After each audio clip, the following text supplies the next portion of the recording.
Here are the 5 biggest mistakes you wouldn't want to do in Persona 5.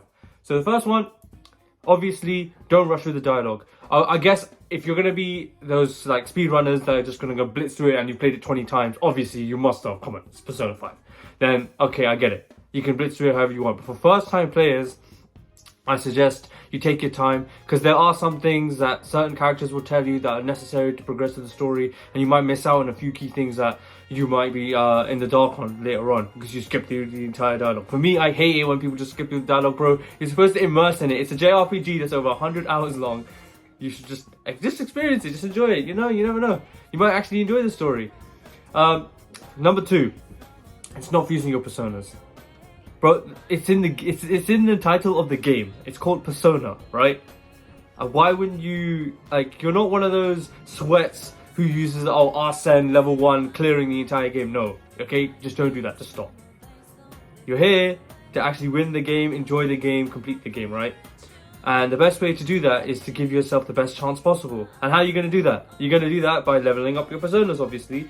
You're going to give yourself such a major disadvantage if you don't level up your personas, because you can give them new skills, you can give them new attributes, increase their stats. Obviously, it's a stat-based RPG, so obviously it's gonna be better for you. So yeah, level up your personas. If you don't, you're gonna die. Number 3, it's ignoring your confidants, or if you played older games, social links.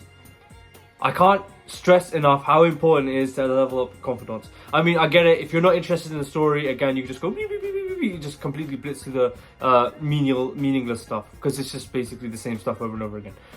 Obviously, by progressing through their like mini story, like personal quest line, that really doesn't have any relevance to the main story, obviously. But the significance of actually building up your confidence is what you get is like so busted. It really makes it a win or lose situation in fights. Like the amount of advantages, like traits or skills or abilities those characters learn in those confidants can really give you that edge that you need in battle. So yeah, get your confidants done. Trust me, it's a worthwhile investment.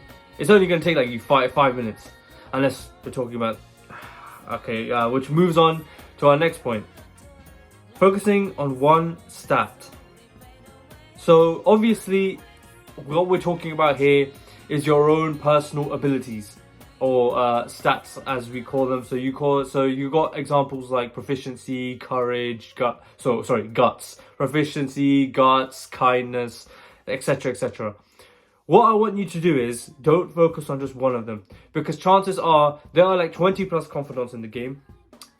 Almost half of them are going to require a specific level of proficiency, or specific level of guts that you need to reach. If you focus on one, you won't be able to access those confidants until much later in the game, because you're going to start that grind out later.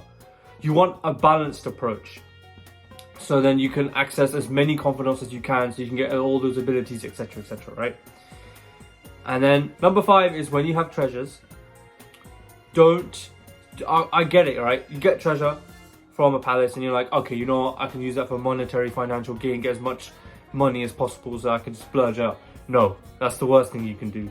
The best thing you can do with your treasure is use it for equipment, use it for weapons, etc., etc. Because the thing is, money in Persona 5 is really easy to grind. Honestly, it's just a matter of, all right, just don't waste your treasure. Use it on something important, because obviously there's 2 sides to Persona 5, right? There's the social life simulator, and then there's the actual fight. And it's a JRPG, so why would you waste your money getting useless stuff when you can enhance your weapons further? Anyways, I've talked too much. That's it from me. Hope you enjoyed. Check out some other videos if you're interested. Bye bye.